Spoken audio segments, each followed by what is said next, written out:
Live from downtown Detroit, Local 4 News at 11 starts now. New at 11, it is one of those images that makes many people shudder. Racially charged vandalism. This photo comes to us from Ann Arbor. Good evening, everybody. I'm Kimberly Gill. I'm Karen Drew in for Devin Skillion. Now, we are told this is not the first time this happened, and this time it is worse. Jacqueline Francis is in Ann Arbor for us tonight, and she's looking into this story. What can you tell us, Jacqueline? Karen and Kimberly, the letters read Black Lives Matter, although this morning the word black was crossed out and the word all was written over it. If you look closely, you can still see the marks from the power washer as the city worked quickly to remove the vandalism. May 4th, there was a little desecration here in this area, and it just said all. And they came out, cleaned it up. Overnight, it happened again. I was coming to remind myself why this work is so important, you know? And I got here and I really found out why the work is so important. She found this, graffiti crossing out the word black with the word all written in. So the mural would read All Lives Matter. You know, I agree with that. All lives do matter. However, all lives will never matter until Black Lives Matter. Trisha Duckworth is the executive director of Survivors Speak. Her organization partnered with the Ann Arbor's Parks and Rec Department last year, creating the mural. She's grateful the city responded quickly, scrubbing off the graffiti, but it doesn't erase what happened. It's a crime. It's hate messaging. You know, this project between here and Gallup Park cost $6,000. We learned from the officer today that anything over $1,000 is a felony. Police say they're looking for the person or people responsible. In the meantime, city leaders are also getting involved. It creates a situation where people that look like me, you know, don't feel safe. That's council member Cynthia Harrison. This was, in fact, a racist act and hate messaging. And I'm going to continue to spread the message every chance I get to let folks know why that shouldn't be happening. City Council member Harrison plans to bring up the matter at their meeting on Monday. In the meantime, anyone with information about the graffiti is asked to call police. Reporting live at Wheeler Park in Ann Arbor, Jacqueline Francis, Local 4. All right, we appreciate it. Thank you, Jacqueline. The tragedy surrounding a hit and run that killed a 13-year-old girl and injured 5 others has taken a surprising twist as we learn about the charges in the case. Prosecutors say the person behind the wheel wasn't even old enough to drive. The 15-year-old boy didn't have a license or even a learner's permit. Investigators say he was driving during a crash on Decker Road in Walled Lake. This happened back on March 22nd. They say he failed to stop at a red light and drove off when an officer tried to stop him. At that point, he caused a 4-vehicle crash that killed 13-year-old Piper Carruthers. Her mother and sister were among those injured. A passenger in the car, 19-year-old Gavin Kassab, is also charged. Prosecutors say statements captured on a cell phone suggest he encouraged the juvenile to flee. Both face multiple felonies, with the most serious being first-degree fleeing from a police officer, which carries a maximum of 15 years in prison. The 15-year-old is in juvenile detention until his next court date. Kassab is free on $250,000 bond. So take a look. This video fueled outrage throughout Detroit. It shows a man smashing the window of one of the city's most beloved hotspots. Tonight, he's been caught in a raid, but it's what happened next that makes this so much more than just an act of vandalism. Mara McDonald live downtown for us. And Mara, Cafe de Mongo's is like really nothing else in the city. It's a treasure.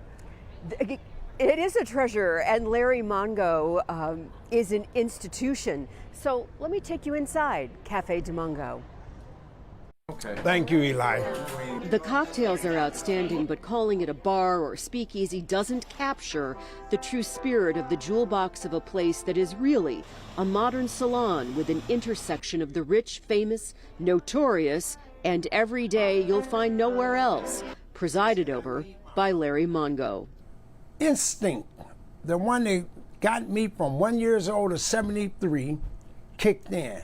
Mongo's past is filled with what could fill a book on Detroit's purple gang, bootleggers, and numbers games. He'll tell you he's all too well aware of what a real criminal looks like, which is why 21-year-old Jared Geck, caught on camera busting his window, didn't impress him at all.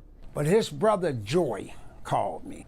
That young man, he could have been a rapper. He was talking so fast, trying to explain to me who his brother was to him. Joey, who is in a wheelchair, told Larry everything, admitted Jared did it, apologized up and down, and Larry Mongo, who has literally seen it all. I'm a person who don't trust words. I trust instinct. Opted to give this kid a break. Today, the Gecks came to pay for the window and apologize in person. And Larry had an ask of his father. Your son got a second chance. Give some kid out there a first chance who don't even know you're going to be his angel. The Gecks are in the building business. Larry asked that his father give a qualified minority an apprenticeship. Nice to see you. Oh, thank you, Lord. As the cafe opened tonight, there was a line. Everybody wanted to hear what had happened. Larry, you have a tendency to change trajectories at every moment. Back here live now, Geck is going to have to go through the legal system, but Larry says he's going to go to bat for the kid and try and get this expunged from his record, but he's also asked him to volunteer his time at the Capuchins. We're live downtown tonight. I'm Mara McDonald, Local 4. Mara, you said everyone was in line to see what happened, but really the story is Larry's reaction, saying, you know, give someone a first chance. Well, I think Larry is the story. Yeah. I mean, he truly is an institution in this city. You are not going to find another Larry Mongo running around. And if you ever do have a chance to come in here for a drink, do, and ask him all about the Purple Gang.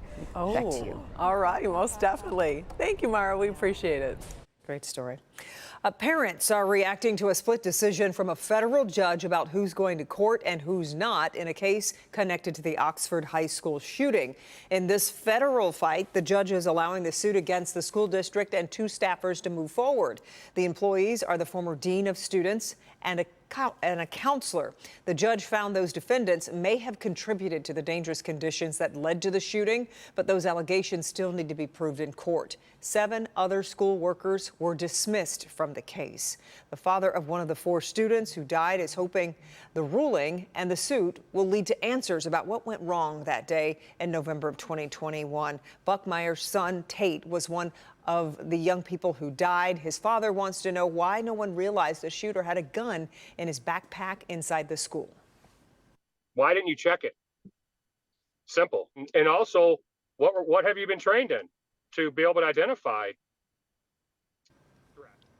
These are federal lawsuits, far different from the state lawsuits where a judge ruled that Oxford schools and employees have governmental immunity and cannot be sued at that level.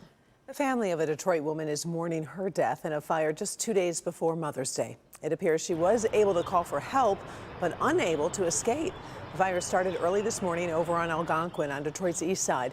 We're told 79-year-old Dolores Dakers was on the phone reporting the fire, but didn't get out of her house.